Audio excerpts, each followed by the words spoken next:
the ASMR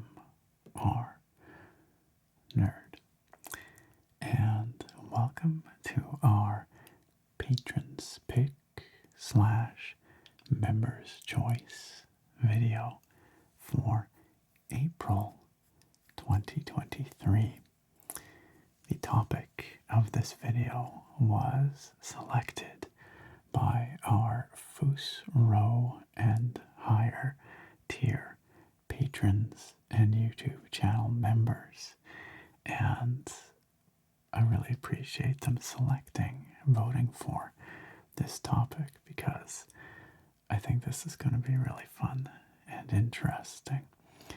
If you are interested in voting in future months patrons picks / members choice video polls, you can find links to my Patreon and to join my YouTube memberships down below in the video description.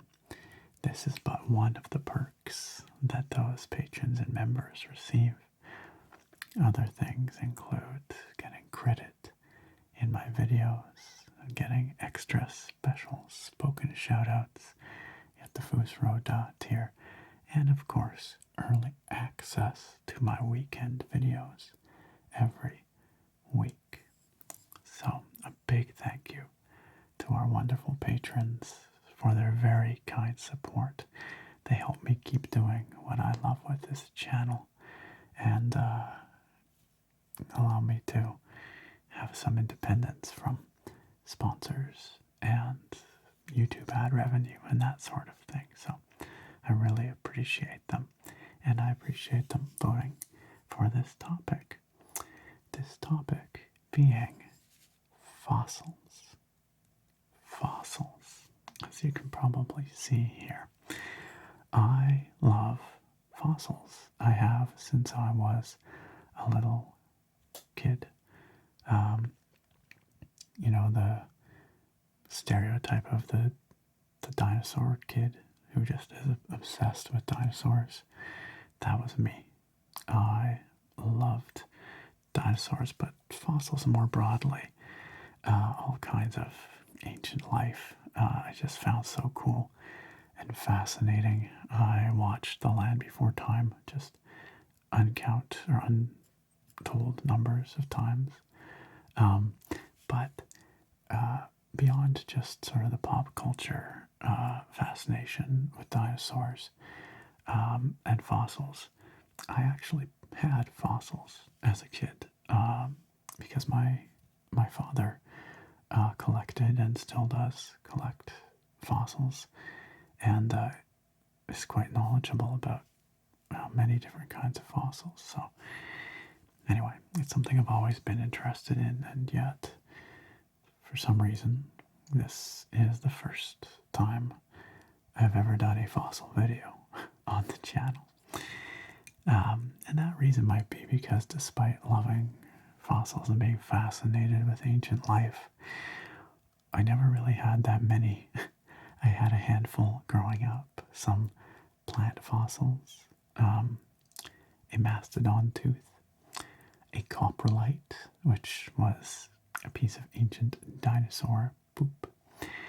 But when I moved out of my parents' place, I left those there, and as far as I know, they're still in a box in the basement there somewhere, along with so many of my other things. But more recently, I picked up these fossils here, and today's video is going to be a soft-spoken show and tell exploration with these two fossils.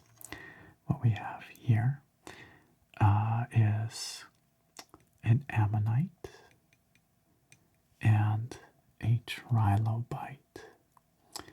And these are two ancient animals. And when I say ancient, I don't mean thousands of years old. We're not talking like ancient Greece or Egypt ancient. I don't even mean tens of thousands of years old. Not like the cavemen, like Neanderthals. I mean, hundreds of millions of years old. Timescales that we can barely comprehend. I mean, humans as a species have really only even existed for at the outside edge, a couple thousand or a couple million years, I should say. So hundreds of millions of years is an entirely different kind of time scale.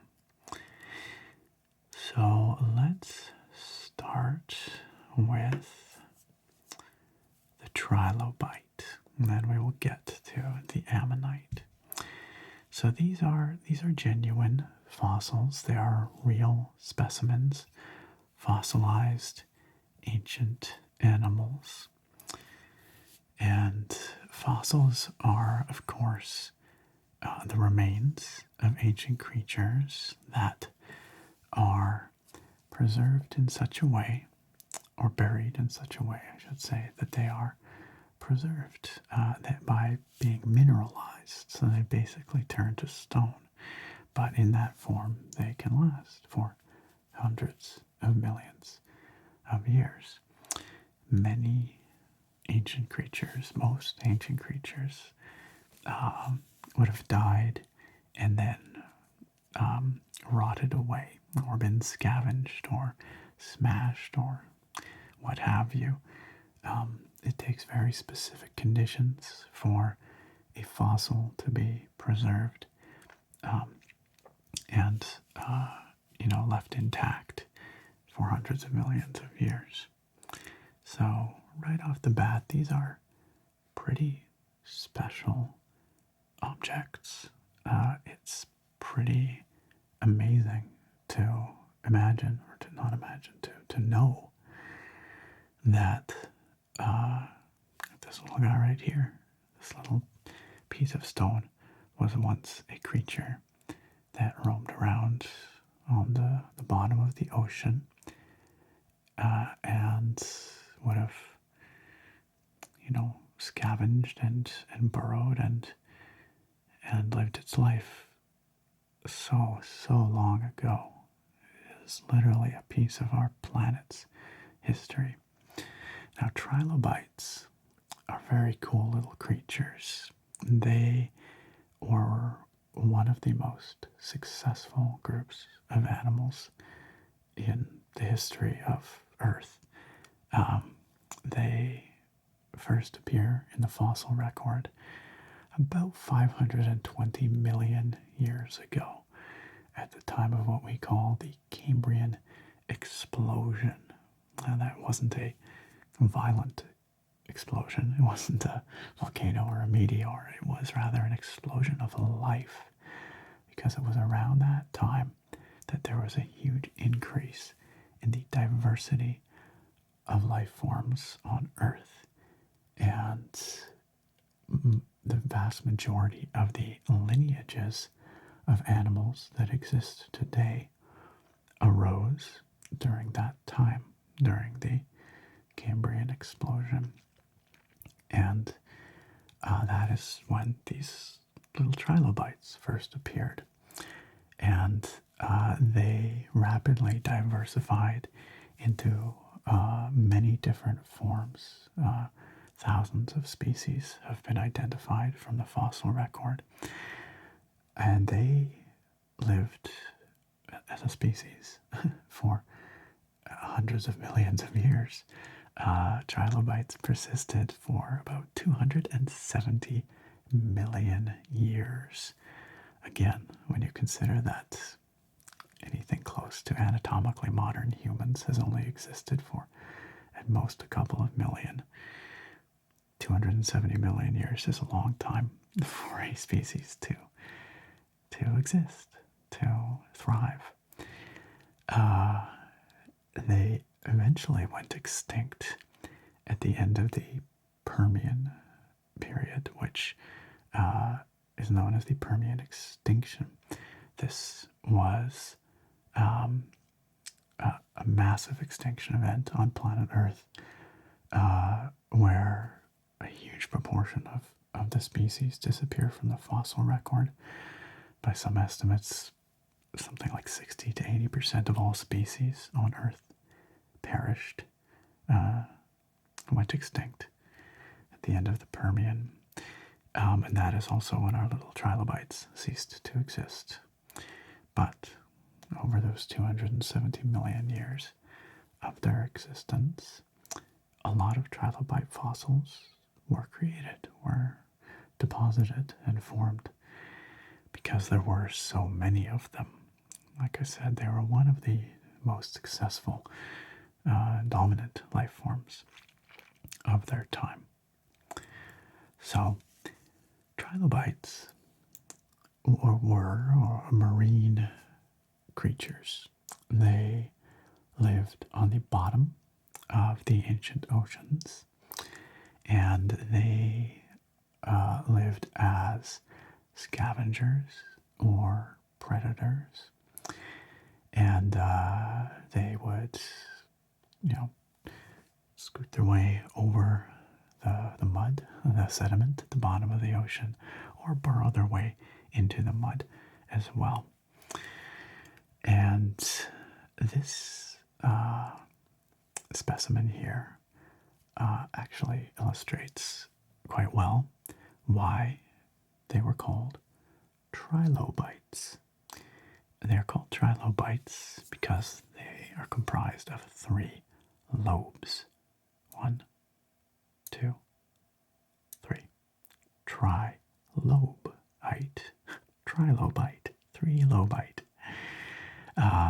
These lobes are the left and right plural lobes, and the axial lobe that runs down the middle here. So this animal, trilobites, exhibit what is called bilateral symmetry, which means you can draw a line down the middle and they are symmetrical on either side of that line. This isn't the only type of symmetry we see in the animal world. Another type is radial symmetry, where think of a starfish, for example, where you can divide it into multiple pieces and it is symmetrical, mirrored in those multiple pieces. But this guy, you could divide him down the middle, and that's the only way in which he is symmetrical. And he also is comprised of 3 pieces from front to back. We have up here the head, simply enough, which we call the cephalon. And because this little fellow does possess a head, it exhibits a feature called cephalization, which is the formation of a head type structure, which was something in evolutionary history that is a more derived trait when you're looking at ancient creatures. The development, the evolution of the concept of a head was a more derived trait. We could call it more advanced, if you like, but evolutionary biologists don't like to use the term advanced because it implies that it's better somehow or superior to other, forms or adaptations, when that's not necessarily the case. Some of the most successful lineages of life on Earth are actually some of the more simple or less derived ones. But anyway, trilobites have a head, and it's right up at the front here. It's also known as the cephalon, And this particular species of trilobite, which is, I believe, if the label that it was sold with is to be believed, is a Hollardops mesocristata. They have a pretty cool head with these long extensions back, and this almost like shovel-like head, which probably was used by this little guy to sort of snuffle through, dig through the sediments, shovel its way through, looking for tasty morsels and little critters to munch on. We'll talk more about the head and some of the features there in a little bit, but we go from the head, the cephalon, into the middle portion of the body here, the thorax. The thorax. Now, you might have heard the term thorax before, maybe in reference to insects, like the thorax is the middle segment of an ant, for example. And that's because these trilobites are arthropods. They are in the same phylum as modern insects, as well as crustaceans and those sorts of things. There's some debate as to whether trilobites are more closely related to insects and the like, or more closely related to spiders and arachnids, scorpions, those sorts of things. But at any rate, they were ancient arthropods, and just like modern arthropods, they had an exoskeleton. So that is a large part of why so many of these preserved so well in the fossil record, because that exoskeleton was made of chitin, as modern arthropod exoskeletons are.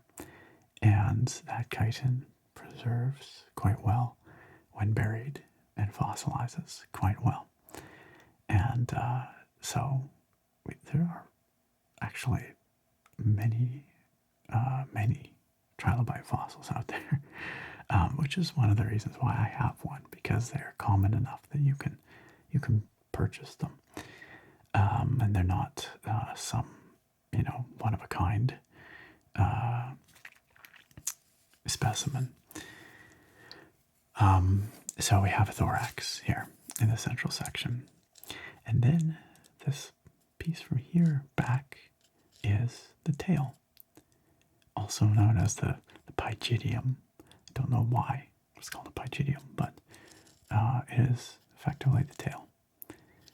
And those are the basic parts of the trilobite, but there's a lot of other features here that we can take a look at. Perhaps the most interesting is the eyes. Let's take a look at these eyes. I'm going to try and get in really close here so that you can see the amazing detail. This is one of the things that drew me to this specimen. Keeps wanting to. Nope. There. That is one of this little trilobite's eyes. And as you can see, it's made up of a bunch of tiny little dots. Those dots are individual lenses. This is a compound eye, as seen on many arthropods today. Compound eyes are made up of individual units, individual lenses. I wish it would stay focused. But you can see here those individual lenses on this particular specimen. They have been preserved so well that you can see the individual lenses after hundreds of millions of years, which I just love. I think that's so cool. It's not an uncommon feature to see on well-preserved trilobite specimens, but it's not always preserved. You can see this eye. They're not visible, but this eye, they are. And each of those lenses would have been made of crystal calcite. Pure calcite is clear, and so it would have allowed the light to enter and be focused to each of those units of the compound I. And because this particular species has such well-developed compound eyes, most trilobites did have eyes. They varied in complexity and development. This one in particular has some very nice, well-developed eyes, and it probably inhabited a relatively well-lit environment. So even though it lived on the bottom of the ocean, it wouldn't have been down in the the dark zones where light doesn't reach. Otherwise, it would have had no need for its complex eyes. There are species of trilobites that actually lost their eyes over time. So their ancestors would have had eyes, but some species adapted to live down in those dark zones, and they subsequently lost their eyes through evolutionary pressures because they didn't need them. They were an unnecessary, metabolic burden when they couldn't make use of them. So, but this little fellow probably lived in well-lit waters. And as I said, this particular specimen is Hollardops mesocristata. And we know from the fossil record that these little guys lived from about 420 to 360 million years ago, somewhere in that zone. What is called the Devonian period. The Devonian period. And so they existed kind of solidly in the middle of the trilobites' existence, range of temporal existence. Although by that time, by the Devonian, trilobites had actually, as a group, had begun a slow decline. They thrived most successfully in the 100 million or so years preceding the Devonian, from sort of the Middle Cambrian to the Devonian. So by the time that this little fellow was alive, at a broad scale, and they were slowly declining in abundance until eventually they disappeared entirely at the end of the Permian. But we don't know precisely when this individual lived, or I don't know. Anyway, I don't think anybody knows. But it would have been sometime in that period, that 420 to 360 million years ago. So this little guy's old. This little guy, if we take the midpoint, this little fellow is probably 390 million years ago, or a million years old, or something along those lines. So he deserves some respect. Respect your elders. This little guy's older than all of us by an incomprehensible amount. And like I said, he was probably a scavenger or a predator. But if he did predate, and I'm saying he, I have no idea what the sex of this trilobite is. There might be ways to tell. I'm not certain. I'm not enough of an expert to know. But this little creature, whatever it may have been, was likely some kind of scavenger or predator of small critters on the seafloor. And this particular specimen is pretty typical in size for this species. They grow from about 3 or so centimeters long to 9 or so centimeters long. At least this genus does. Hollardops. I'm not sure about mesocristata in particular, but Hollardops is sort of in that range. So this is a pretty typically sized one. So I picked this specimen up at a rock and gem show that also featured fossils. And I think I paid about $100 for this. That's fairly typical for a modestly sized, reasonably well preserved trilobite. Certainly, there are much bigger trilobites out there that will run you more if you were to buy the fossil. Also, others with better preservation. There are some with extremely finely preserved details or very delicate structures that have been preserved, antennae and such, that will cost you a fair bit more.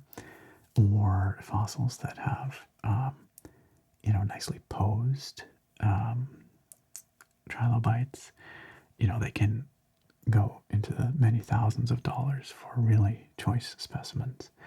But for fossils of this grade, I think $100 is probably a pretty fair price to pay. And I think it's well worth it. Personally, I mean, different people value these things different ways, but for me, owning, but having access to, being able to enjoy and admire a one-of-a-kind piece of this Earth's history is really, really cool. And no one else owns this little fellow, this particular Hollardops mesocristata. And, certainly people own other specimens much like it, but not this particular one. And it's a literal piece of an ancient life. It's something that once lived hundreds of millions of years ago. And I just find it so fascinating. And there's only so many of these fossils out there. But at some point, there will be, well, I was going to say we'll have found them all, but that's not true. We'll never find them all. There's very large deposits of them in some places, but I don't know. I just think they're really cool. I think having this one-of-a-kind piece, even if it is very similar to others, is really cool. This particular one was extracted from Morocco, which is a very typical place you will see trilobite fossils coming from. There are very large deposits of trilobite fossils in Morocco, something to do with the conditions in, whatever Morocco was 300 million years ago. It certainly wasn't what it is now, and it didn't exist where it is now. It existed somewhere else in some other continental configuration, and obviously at one point was at the bottom of the ocean, because that's how this little fellow would have ended up there. But the mountains in Morocco yield tons of very well preserved trilobite specimens, and there is some controversy over the commercial extraction and sales of those fossils because, well, there probably are some specimens that ought to be in a museum. Like Indiana Jones says, they belong in a museum. I'm sure there are many fossils, many species of trilobites that are unknown to science simply because they just ended up in a private collection and they were never documented, never described. And so, ethically, I do have issues with that to some extent, and so I'm often a bit reticent to make purchases like this, but I know that the Hollardops and Hollardops mesocristata are very well represented, very well described, well known scientifically, and I don't think there's anything about this particular specimen that is going to change the science, or that is critical for our understanding of this species. But there is that sort of dark underbelly of the fossil trade in general, which can be, somewhat controversial and ethically questionable, morally questionable. Anyway, so that's this little guy. And you can see, of course, this fossil, this piece of rock was, removed from a much larger chunk, a bigger substrate, and very carefully cleaned up by hand. Somebody would have carefully removed any substrate, and essentially carved this fellow out so that we can appreciate him. Just the labor that goes into that is probably worth the price of admission. Anyway,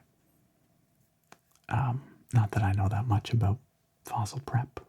I've actually done a little bit of fossil prep before with dinosaur bones, but I don't know about trilobite prep specifically, so my apologies if it's not exactly as described, but I do believe that's how they do this.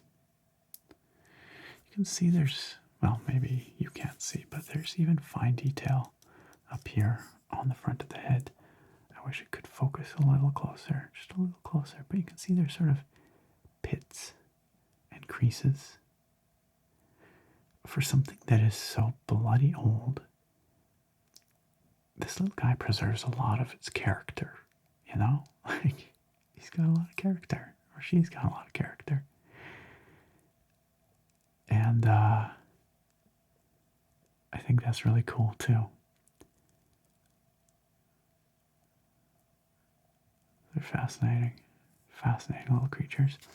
There are other soft body parts, soft tissues that are not preserved here, that we're not seeing. For example, there would be a bunch of little legs on the underside, which were all soft tissues and do not preserve well. And likely there would have been antenna as well, which would have long ago disappeared, at least on most species of trilobites. I'm not specifically sure about this species, but I think it's likely, and they just don't preserve. But the exoskeleton does. And much like arthropods of today, a lobster, for example, these little trilobites would have molted. They would have grown their exoskeleton, and then when they got too big for their exoskeleton, they would have molted out of it into a fresh one. Which begs the question, is it possible that this was just a molt? Maybe an exoskeleton that was dropped off at some point, and then the actual creature carried on. That I don't know. I'm not sure if the molts look and preserve the same as, the actual creature, but anyway. So cool. I hope you enjoyed our look at my trilobite friend here. This type of eye has a name, and I believe it is a schizochroal type eye. There are a few different broad categories of eyes that trilobites possessed, and this particular group, not the Hollardops, but the higher level, this grouping, I can't remember what the grouping is, but they're the only ones with these schizochroal type eyes. But they're actually not the most common type of eye amongst trilobites. I can't remember what the most common type is called, but some trilobite eyes have much smaller compound lenses, so the individual lenses are not nearly as visible, maybe under a microscope, but these particular schizochroal type eyes aren't visible, or I should say the compound lenses are visible to the naked eye, which I just think looks really cool. All right. Well, we had a chance to say a lot about that little fellow. But now let's take a look. I'll put him aside. Let's take a look at the Ammonite. So this is an Ammonite, a very different type of creature. And it might look similar to something that exists today. There are nautilus, they are called, which look an awful lot like ammonites. They have the spiral shell, and when the ammonite lived, it would have lived up here in the largest chamber where the opening was to the outside world, and the fleshy body of the ammonite would have had tentacles that emerged from that body, from that uppermost chamber, and probably 10 tentacles, but we don't know for sure because the soft bodies, the squishy living part of the ammonite, they preserve very, very poorly. It's actually only quite recently, in the last few years, that we've even found any evidence of the living organism, the squishy part, in the fossil record. But they would have looked somewhat like the modern nautilus. But despite looking so much like modern nautiloids, they're actually more closely related to modern cephalopods, so squid and octopi and cuttlefish and those sorts of things. And they, of course, possess this shell. So this is a cross section of an ammonite shell, and it's been cut in half and then polished so that we can see all this beautiful detail. I will show you this side of it. It's not nearly so aesthetically pleasing, but and actually it has been polished and worn down to some degree. You can get ammonites with a much better preserved exterior surface of their shell, and actually it's an important feature to preserve if you want to identify the species of your ammonite, because one of the diagnostic features for figuring out your species is looking at what they call the sutures on the surface. So let's back up for a moment. We come to the inside here in cross section, and we see all these different chambers. These chambers would have been grown one by one as the ammonite grew in size. And as it got bigger and bigger, it would keep moving into the next chamber it built, always living in that outermost chamber and expanding itself in this spiral pattern over time. The dividing walls between the chambers of the shell are called septa. The singular is called a septum. Multiple are septa. And where these septa intersect the outside of the shell, where they attach on the outside, that is called a suture.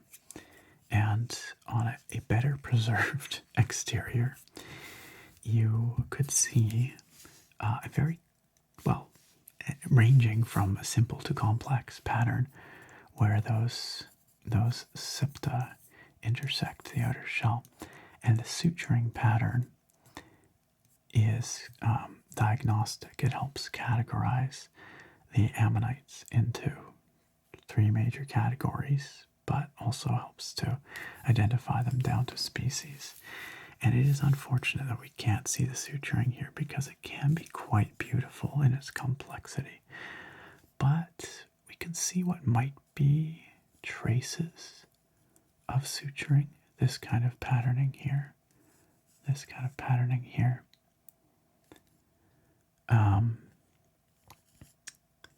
But the categories are goniatite, which have very simple suturing, seriatite, which have a more complex suturing, and then I think it's just ammonite type, which have even more complex suturing. They kind of look like fractals, actually. If you've ever seen, images of fractal patterns, they kind of have that look to them. And I wish we could see them better on this specimen. Sadly, we can't, but the interior is really lovely on this one. And what we're actually seeing here in the chambers, if you might notice if I turn this into the light, the chambers, they sparkle. They have crystals in them. Those are calcite crystals, calcium carbonate calcite crystals that would have formed as it was fossilized. And it would have seeped in and crystallized from groundwater. And so it wouldn't have looked like that when this creature was alive. There would have been empty chambers. But despite the fact that the living ammonite existed in the outermost chamber, these older chambers did serve a purpose. They helped regulate the buoyancy of the ammonites, because the ammonites lived in the water column, floating up and down in the water. So unlike the trilobites, which lived on the bottom, on the seafloor, the ammonites lived in the water column, and they adjusted their height in the water column up and down by pumping gas or water into their chambers back here, actively so. So they actively maintained their buoyancy that way. And they did that through a little channel called a siphuncle. And that siphuncle, you can't see it here, but it would have run around the outside here. So there was a little hole in each septum through which a small fibrous organ, basically an extension of the squishy animal, would have run through, and they would have used that to pump gas or water into these chambers and regulate their buoyancy in that fashion. I guess I never said, but ammonites are also incredibly ancient organisms. They existed from about 410 million years ago, right up until the extinction event at the end of the Cretaceous, the one that killed off the dinosaurs, amongst many other creatures, ammonites, of course, included. And I don't know anything about this particular species or when it would have lived in that time period, but there is overlap in that time period with the existence of our friend the Trilobite here, our Holodops. So it's conceivable that our Ammonite friend and our Trilobite friend could have lived at the same time. Statistically, very unlikely, but it's possible. At least their taxa, their types would have existed at the same time in Earth's history. But of course, whereas the trilobites all died out, some 240, 50 million years ago, the ammonites persisted for quite a bit longer, up until that 66 million year extinction event. And I really like ammonites as display pieces, and many people do, because they're so aesthetically pleasing with their, the crystalline formations in their chambers, as well as their shell itself. So the shell is made up of 3 layers, and the middle layer is essentially a mother of pearl layer. And you can actually see a little bit of that on the back side here. You can see where it's been polished away and intersects with that middle layer. There's a bit of a flash, a rainbow-like flash in there, where you can see some of that mother of pearl layer. And it can be really gorgeous. There are some stunning specimens where you can see, large amounts of that layer. And when it is gem quality, it's called Ammonite. That's the trade name for the gem that is derived from Ammonite shells. And Sarah has some Ammonite jewelry. It is very beautiful. And I think most of it is actually obtained in Alberta, here in Canada. But it is a beautiful gem. Yeah, that's our Ammonite friend here. And this particular creature living in the water column, as it did, bobbing up and down there, would have probably been a filter feeder. It might have also possessed a little radula, a little rasping tongue type structure, but it probably filtered plankton, and that's likely how it lived, how it got its energy. Fun fact, the name Ammonite is derived from the word Ammon, the Egyptian god Ammon, and that is because the Egyptian god Ammon was often depicted with ram's horns. And when the ancients found fossils of Ammonites, they thought it looked like a curling ram's horn. And so it obtained the name Ammonite based on looking like the ram horns of Ammon. Lovely specimen. So this specimen does not come from Morocco. This one comes from Madagascar. And actually, now that I'm looking at it, there's a little piece of paper here I'm looking at that came with this fossil, and it tells me that the deposits that this particular ammonite came from are 110 million years old. So, therefore, sadly, our trilobite and our ammonite would not have coexisted. It would not have been possible. The ammonite would have gone extinct hundreds of millions of years before our ammonite existed. But nevertheless, both very ancient. So there you go, 110 million years old. This creature existed while the dinosaurs were roaming the earth. And it's quite beautiful. It's a lovely specimen. As I understand it, a lot of ammonite specimens do come out of Madagascar. So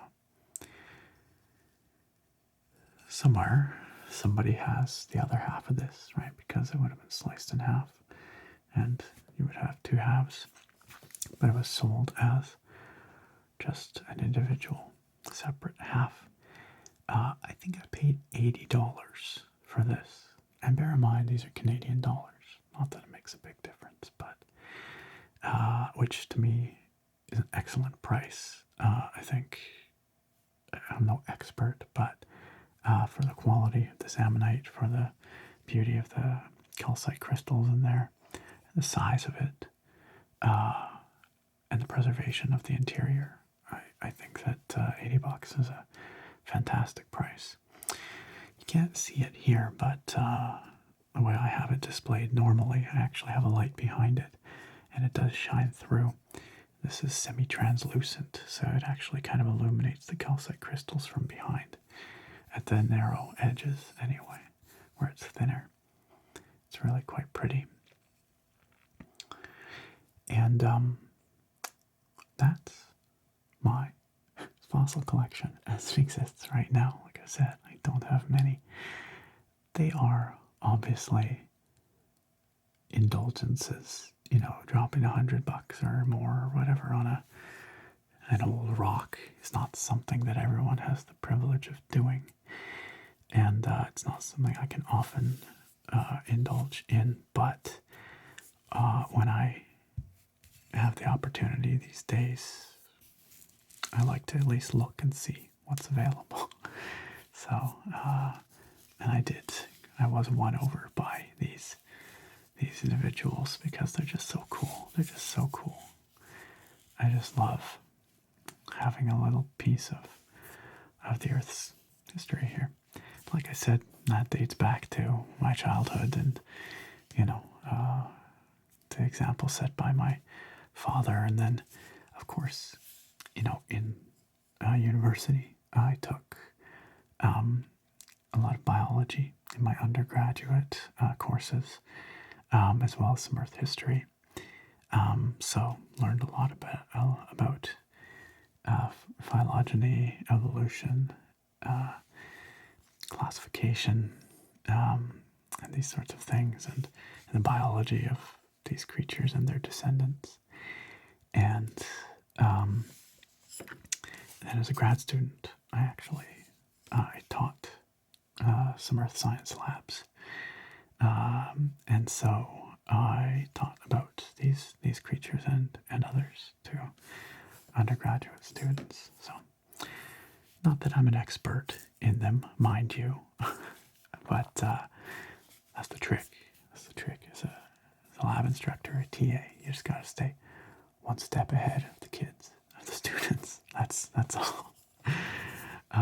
So just know that if you are taking a lab or something in university or college, your instructors, they might not know much more than you do.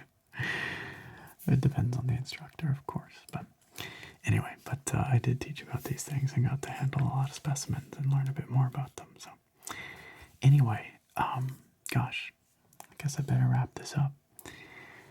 Friends, I hope you enjoyed this video. It's different than what I normally do here on the channel, but I really enjoyed rambling about ammonites and trilobites and ancient life hundreds of millions of years ago. If you would like to see more of this kind of content in the future, please do let me know. I would be happy to acquire some more fossils for future videos, perhaps, or maybe try and brave the depths of my parents' basement to find my old collection. I'm sure it exists somewhere there. It's just going to be a bit of a chore to find it, but I probably could. Honestly, I kind of would like to anyway, because I would like to have those. And it's been a very long time since I looked at them, so who knows? Maybe there's some really cool stuff in there that I'm not remembering. But just let me know if you enjoyed this and if you'd like to see more like it. Once again, a huge thank you to our patrons and YouTube members. As I said at the beginning of the video, this is the April 2023 Patrons Pick / Members Choice video for the Foos Row and above tier supporters. So thank you to those individuals for voting for this video and for supporting so kindly as they do.